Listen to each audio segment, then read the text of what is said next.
This video is going to be about the Motorola Edge 2024. It's a review of the phone in general and why I decided to use it as part of an in-car installation. Basically, I wanted to have something that would allow me to listen to music, watch video, use email, have a backup camera,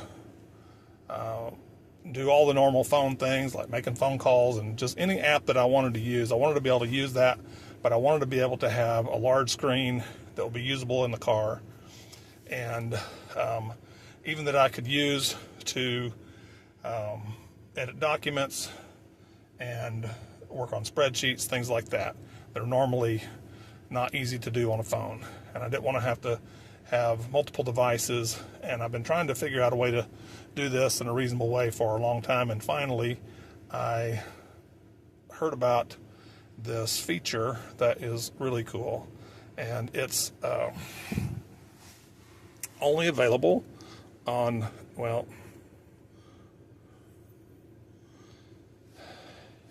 it's only available with the set of features that were important to me on this one series of devices. I like the Motorola phones because they have it's like a shake thing that turns the flashlight on, and that's why I didn't really consider any of the Samsung devices that apparently have something that's similar to this, because they don't have that feature. And if I've got gloves on and I need a flashlight, you can just turn the phone on without having to engage with the screen at all. You just shake it and it turns the flashlight on, shake it again, it turns it back off. So that's one of the reasons that I limited my search to the Motorola, because that's just something I use every day, and I didn't want to have to do without that. And I see Motorola phones are the only ones that have that I know of. At least it works reliably. There's some third-party apps that do something similar, but usually you have to unlock the phone first. And anyway, the way that Motorola does it, where it doesn't care if the screen's on or not, is definitely a better implementation than any of the other apps that I found that had that particular feature. And so the phones that do this, that have the ability to output a second video signal separate from the screen, to my knowledge, is limited to Motorola phones and Samsung phones. And I didn't check in the Samsung phones. I can't remember what it's called. But on this, it's called, well, what is it called? I can't remember. Mobile desktop. Anyway, when you first plug it in, you have to select this little thing that says Smart Connect, and when it's not already displaying here, it will bring up a different menu that lets you choose how you want to use the Smart Connect feature. And Smart Connect does a variety of different things, but this is what I'm going to focus on in this video, is how it can allow you to have a second display, and some of the things that are made possible by that is pretty cool. Let me just talk technically about it first. It's got to accomplish the setup that I've got here, I needed to have the phone, I needed to have a external display, and I needed to have a backup, or I needed to have a camera, and I needed to have a USB hub. So what I got was, I can't remember exactly. I've got it inside the console, kind of built in. So I just left the tail of the USB hub sticking out, and I've got I don't know if you can see it in here, but I've got a mount holding this phone, and you can kind of tell us here. I won't go into the details about that. It's not really relevant to the other, but anyway, I've got the mount here where it's in a convenient place, and that I can plug it in while it's in the mount. And so that way I can reach the phone and I can reach the screen from the driver's seat, and I can see both easily. All right, so this display, it has a Thunderbolt connection, I think is what they call it, and it's a Type-C USB connector. It requires a cable capable of whatever the latest, greatest ability to send power and to communicate bidirectionally for the touch screen, or maybe at least from the touch screen back to the phone, and it requires that also to be able to send the video signal from the phone to the display. So one cable, you can just connect just the display to just the phone, and it will work like this, and it will power the screen from the battery of the phone. It's not quite as bright when you do it that way, but it will work. But it does drain the battery pretty fast when you do that. But I wanted it to be able to charge the battery in the phone, power the screen, and run the backup camera all at the same time. And so I needed the USB hub to be able to accomplish that. And I got this app. This is free on the Google Play Store. It's a USB camera. So I bought just a normal USB camera. It's not made for phones specifically. It's just a USB camera. It's an outdoor surveillance camera. It had about a 16-foot cable on it, I think, and I just drilled a hole in the bumper on the car, and I drilled a hole through the whatever you call it, where the spare tire goes, up underneath the back of this thing, and from there I routed the cable up through the car and into the console, and connected it to the USB hub. So I've just got basically the camera screwed onto the bumper. It's kind of a big thing. It's about a 3-inch diameter camera. I'll see if I can get a link to include in the description. But it worked simply, and it's just a normal USB camera. But anyway, so it is actually pretty great. The idea that I wanted was something that I could plug in and then touch the app, and it would just open it up and start working. And so it's not connected to the it's not integrated with reversing of the transmission or anything like that, so you can drive going forward and be looking at the street behind you when you're driving if you want to, or wherever you wanted to put the camera, you could do that if you wanted to. Anyway, and that works reliably with this app every time that I've tried it. I say that. Sometimes there's quirky things about the order that things get plugged in, and if you have it all plugged in and then you crank the car and it interrupts the power, then sometimes it doesn't want to make the screen work, and I've got a charger that powers the screen, and I can't remember exactly. I think I've got a power cable that goes to the screen and one that goes to the phone. But in any case, if you interrupt the power while it's all working, sometimes that causes it to act funny, and you got to unplug it and plug it back in the right order. If you just unplug it from the screen, from the phone, and leave the hub plugged in, sometimes the screen doesn't want to come back on. But if you unplug the power that goes to the hub and then plug it back in, it usually acts right. But that's something that doesn't happen very often. Normally, I get in, I crank the car, I put the phone in the little holder, and I plug it in, and it pops up with the backup camera. When you first plug it in, it puts let's see if I can do it now. If you unplug it, and then you plug it in, it should recognize the backup camera and immediately open that up. So it'll start showing the backup camera on the phone, and the default mode is for it to duplicate the display. And whenever you plug it in and it detects the display, then it brings up this little floating icon thing, and you can choose that, and that will bring up this screen. And I haven't spent much time with the other different things. I think if you choose TV, then it turns this in. It just pulls up the apps that are specific for like streaming video and stuff. And if you, let's see,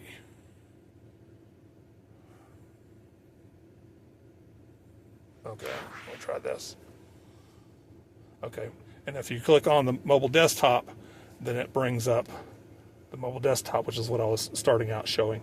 And so the mobile desktop is actually pretty cool. You can put icons on the desktop anywhere you want. It's got an app drawer here that's separate from the app drawer on the phone. So I don't know if you can have both open. You can have them both open at the same time. You got the app drawer here. Now, I don't know for sure. I use a, what's it called? I use a replacement app drawer called Nova Settings, so that it, anyway, I won't go into that, but it lets me, it can remember where you put all your icons. So if you change to a new phone or whatever, then you can reset all that without having to do it manually. That's why I use that, and as a replacement desktop or whatever you call it. So you can have the desktop, you can have your app drawer rather open on this and on the external screen at the same time. So that's pretty cool. But it's not something you would need to do very often, maybe never. But anyway,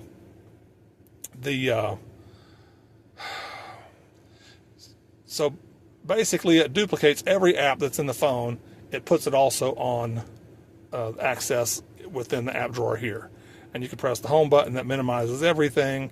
It's got a taskbar kind of like Windows, and clock and some other settings down here that you can choose for adjusting your stuff about the external screen. So you can have a different timeout for the screen than for the phone. So when I'm driving, I might go for a long period of time without interacting with it. If I'm just listening to an audio book or music or whatever, maybe I don't need to be doing anything, but I don't want the screen to turn off for a long time. So I have it set to turn off after 20 minutes, but I have the phone set for 2 or 3 minutes. And so while you're sitting here and you're not touching it, doing anything, this screen on the phone will go off, and it'll give you a little message saying it's still unlocked as long as this screen is still on and plugged in. And but as soon as you unplug it, then you have to unlock it again. But if you turn the screen back on the phone, it just leaves this one alone, however it was, and it goes back to it just turns the screen on and in its unlocked state. You can, while it's going, you can have your music or whatever you're listening to going, and then you can turn the screen off here, and it'll turn off the other monitor too, which is nice if you're driving at night or whatever and you don't want it to be too bright in your face. Then you can just do what you need to do, turn the screen off, and it keeps playing. And then when you turn it back on, one of the things that's good about this phone, for the sake of this particular application in a car, is it has the fingerprint reader on the face of the screen, and so you don't have to touch it on the back, and it's not something stupid where they integrated into the power button, so you have like a dual function thing that's wanting to turn the screen on or off and unlock it at the same time. I hate those. Anyway, so the fact that it's accessible and it's not integrated with the power button is a big plus for this phone. It also has the ability, you can adjust the resolution of the display and how big your text is and other things like that. You can change the wallpaper. I don't know what else, but anyway, that's how I have it set up. But it lets you do cool things like you can navigate at the same time that you had your music player up, for example. So, and it's got these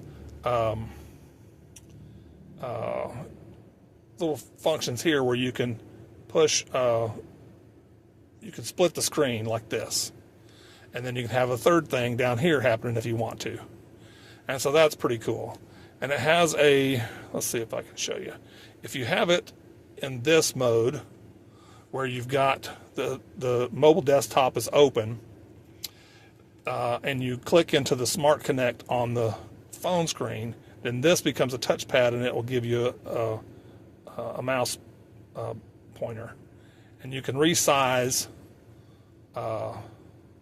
windows like this if you want to. And then I guess for some reason I was thinking you could adjust them together, but I guess that's not right. They're independent of each other. It doesn't have the ability, I guess, where you, whatever, how they do it on Windows, when you snap it to one side and then it will let you control both windows together. But you could navigate on one side and you could do music on the other side while they're both open, or YouTube or whatever. You could have two things open and a third thing on here. And that is especially convenient if you're wanting to use this as like a business tool rather than just something for entertainment purposes.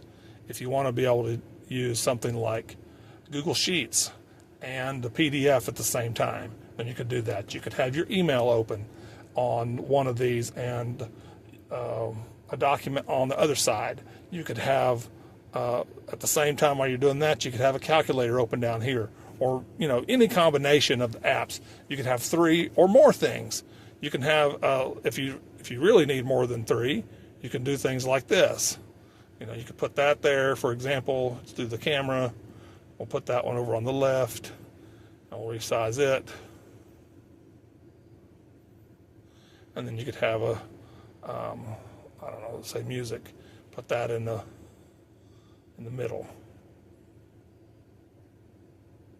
You can drag it over like this, and resize it to the middle if you want to. Then you have four things if you wanted to, something like that.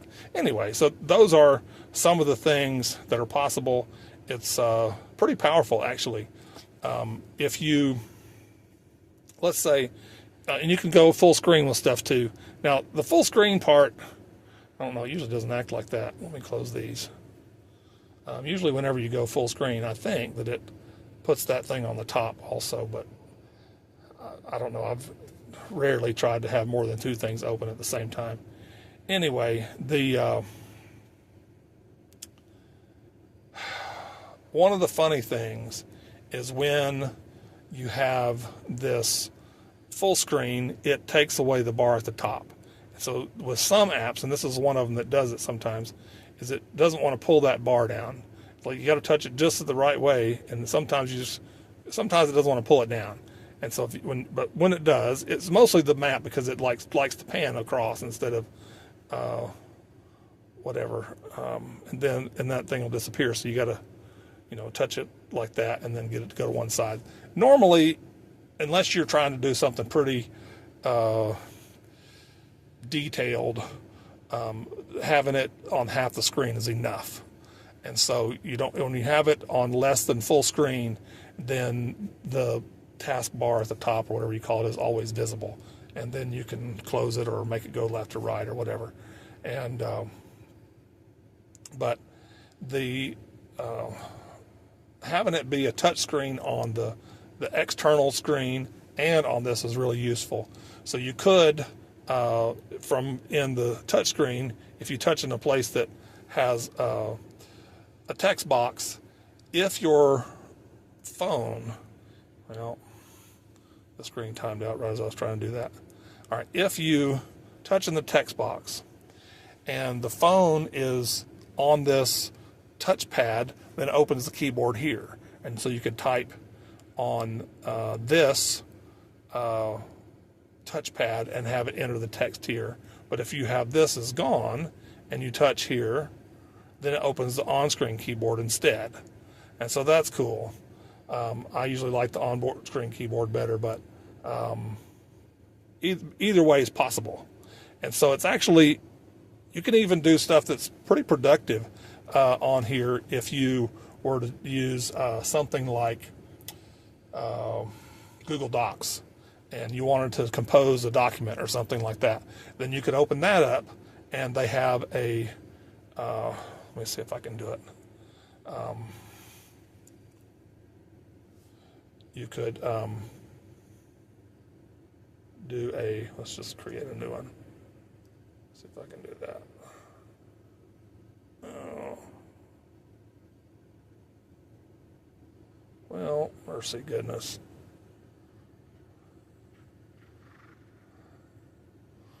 It's not something I do very often, creating new documents. Lord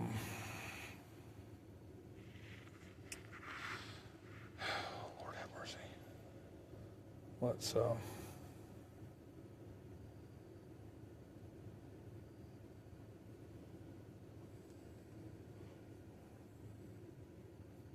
good night. Oh, here we go. It's down here. New document. All right, so you could just touch well, let's do it this way. You can just touch that, and then it'll start typing it out with your voice typing. And then if you wanted to edit it some way, then you can do that. If you have it on the on here, then you can, I don't know if you can see it, but it's got the text down here and up here.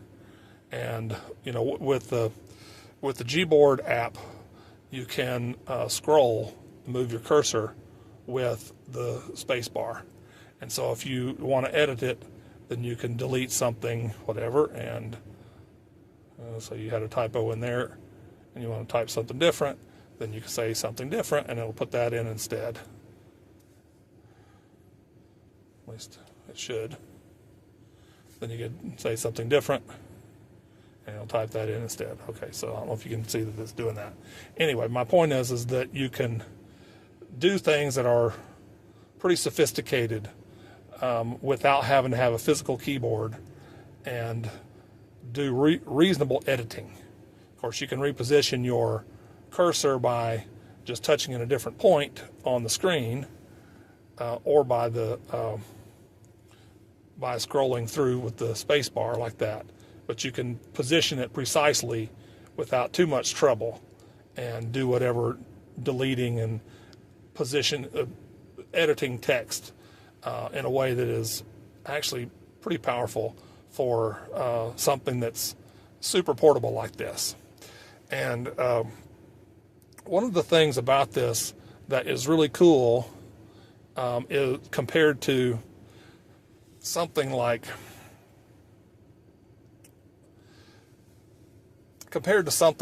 a Chinese Android head unit that's made to go in like your DIN slot in the car, that's a built-in application, is that those usually have some kind of Bluetooth. They're easier to put in the car. I'll say it that way. This is a big screen. I think this was a 14-inch. And so it was about as big as I could put in here, where I wasn't concerned that it was going to get knocked off by an airbag and throw this thing into my face if I ever have a wreck. And so that was one of my concerns. The thing about these displays, they come in normal sizes, so they're usually made to be like a second screen that you would connect a laptop to. And so there's various different ones, and they come with a stand or something usually, and they're pretty thin, they're pretty lightweight, and they usually have a good display as far as the resolution and the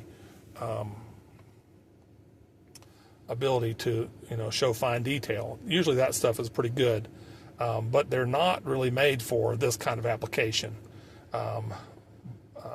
So if this is something you wanted to put in a car, then you might have to get a little bit creative in how you mount it. This particular one had a VESA mount, or however you call it, a VESA mount, VESA mount.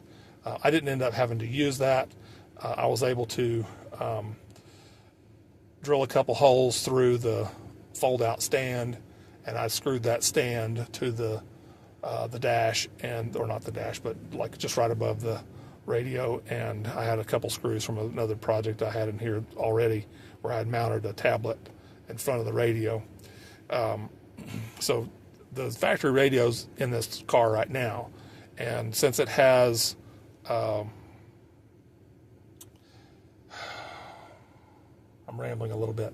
Since this car has steering wheel volume controls, I don't need to be able to adjust the volume directly on the radio. I can do that from the steering wheel, and I can mute it from there too. And this car has a 3.5 millimeter, whatever you call it, headphone jack input that for the audio input on the auxiliary line in for the radio. Now, the phone does not have a headphone jack. It's got the only thing that it has on it that you can plug something into is the Type-C charge port. But that port has the ability to communicate video, audio, and it can receive inputs from things like a mouse or a trackball, keyboards, stuff like that, and the touch input from the screen, all through that port, and be charged at the same time. So it's very versatile as far as what it can do with that port, as long as you have the right adapter that can allow you to plug other stuff into it. And so this display, this particular one, it has a 3.5 millimeter audio out. So I've got the audio and the video coming out of the phone that's going to the display, and the display creates the audio connection that goes to the car. So that was good. That's not what I was starting to say, though. Because this is one device, right? This thing doesn't have a brain. This is just a display in a control, touch interface for this. So what normally happens with these Chinese Android in-dash radios is that they will have Bluetooth. But if you want to use the Bluetooth to connect to your phone for making phone calls, then that phone's Bluetooth slot, or whatever you want to call it, is occupied. So you can't use it for something like a headset or AirPods or whatever that you want to use to make phone calls. And I tried a variety of different things in the past, trying to get something that would be a hands-free, usable setup for the phone, and none of the wired things that I tried before that would allow you to have a microphone in here and to be able to do it like with a microphone and the speaker through the car radio. They had tons of feedback, and I just found out that it's really complicated to try and get something like that to work well, because none of it's really designed to work with other things in that way. And so trying to split the mic and the audio up in a way that you can use it with your speakers in the car, maybe it's possible to get it to work right, but all the ways that I tried did not work good. But I usually don't like Apple products because of their everything is locked up. You have to do it Apple's way, but their hardware is actually good, and these AirPods are great. And so I use those with this, and so I can have the audio go through the AirPods, whether I'm controlling with all this stuff connected. And so I can make phone calls if I want to and I can initiate them from the big screen and scroll through my contact list and whatever, but then have the audio part for both the mic and the listening part happen through the AirPods. And as a side note, this is a dual SIM phone, so you've got one physical SIM card slot, and it also has, I don't know how many eSIMs it can have stored at the same time, but you can have multiple different services simultaneously. So you could have the service on your physical SIM slot, and on your eSIM. So right now I've got a Verizon eSIM and a prepaid, some kind of AT&T reseller physical SIM, and that way I have service just about everywhere that's reasonable. And you can choose from here by pushing 1 or 2 after you select whatever number you want to call, which SIM it's going to use to complete that call. So that's cool too. And of course with the eSIM, well, I don't know, we'll get into eSIMs, but there are lots of good things that are made possible by eSIMs if you're going to travel internationally especially, but I won't go into that. But anyway, so those are the things that I like about it. The thing that I didn't like when I first got it is the very feature they named it after, the edge. I don't like it. The screen is curved on the two long sides, which you may already know that, which I just find that to be so silly. But I bought a screen protector to put on it, and it was a rigid screen protector, and it is curved to fit this. And it had an adhesive that goes down just the two long edges, and the middle was not sticky, and it didn't fit right. So I sent it back. I didn't realize that it wasn't sticky in the middle, but until I took it off. But it was just garbage, and it made half the screen where you couldn't use it because it didn't fit down on there tight. So it had a tiny little gap between that cover and the screen. And so I found out that if I was going to get something that was going to work right, that I had to have a different type of screen protector if I was going to use a screen protector at all. And they make some that are like this. I don't know what it's made of. It's like a plastic film that's flexible. And it actually, that stuff works pretty good. So it's a little bit of a different process to put it on there. I won't go into that part, but it's not that hard. But you can put it on, and because it's flexible, it wraps around the edge and the screen that works from everywhere. At first I really hated that about the phone, that it had that curved edge. And once I got that other type of screen protector and put it on there, it made it a lot better. But I didn't want to use it without a screen protector and have it get ruined quickly. But let's see. Those are the main things about it, I guess. I really like it. It's got a good battery. It's got this ability to have this screen connected is just super cool. I haven't tried this yet because I've got a weird version of Windows, but with most versions of Windows, you can use this same Smart Connect feature, and you can connect the phone to the computer using Bluetooth, I think. And then from the computer, you can access the phone and choose any of the apps on the phone, and they'll run in a window on your normal display of your Windows machine, and just like it's a native Windows app, but it's running it like in its own separate thing. But it's just like this phone's doing it, but it's bringing it into the phone's sending that information over that you can engage with from your computer, and so that's pretty cool too. What was the other thing I was going to say about it? I can't talk about that too much because I haven't used it, but it's a cool idea. And I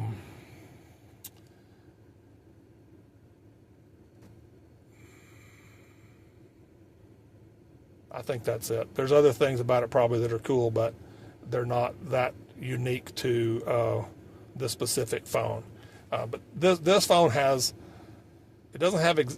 it's not exactly what I would pick if I was just designing something myself, but it's the nearest thing that I had found to it. And it's very powerful in terms of its ability to do these things.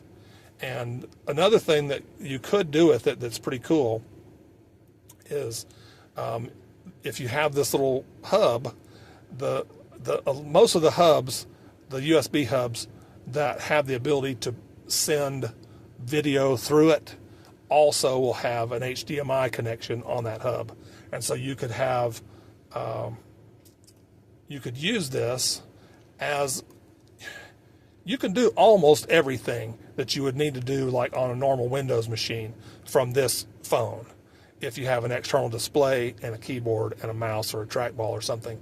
And so you could, if you're traveling and you don't want to have a computer with you at all, you could just bring your phone, you could bring a little USB hub, you could bring a keyboard and a mouse or a trackball and a HDMI cable and a charger, and plug that stuff into a display at an Airbnb or a hotel or whatever, and you could use that display as your main computer screen, and then use your Bluetooth or even wired keyboard and mouse if you want to. And so, and then you can do just about anything, especially when you bring the Google Docs and the Google Sheets into it, and your ability to use PDFs and to view them. I mean, there's a lot of things you can do once you have that bigger display that you might not have ever really realized you could do from a phone. And it's got the hardware to be able to do it all pretty fast. So it's got all kinds of stuff that's cool. One of the things that I like to do is, ChatGPT, it has the ability where you can, after it generates its response, if you long press somewhere in the response of the text, it'll pop up a little menu that says read aloud. And so I can have my AirPods in, and I can touch the little button that lets me do the voice to text. I'll tell it whatever I want to ask it while I'm driving. I don't have to look at anything. I just talk for however long, explain to it what I'm thinking about, and try to get it to respond to me. I'll press the send button, and it'll figure out what it's going to do. And then after it finishes that, I long press it and touch read aloud, and it'll tell me whatever the response is with audio. So I can have these whole conversations, barely have to look at it, barely have to touch it, and have this really useful interaction like that. Ask it any weird thing I want to ask it. And so that's kind of a interesting thing that you can do with it. But it just makes everything that you might want to do with your phone in the car easier, because you've got this big display. And when you throw in the backup camera with it, that is just awesome. I think that piece, I tried so hard to figure out how to do that with a tablet, and I just couldn't. Maybe there was a way to do it, but I had such trouble, and I never did get that to work. Maybe if I'd got the right tablet, it would have done it. But on this, it just all worked out so good. Anyway, hopefully that was useful.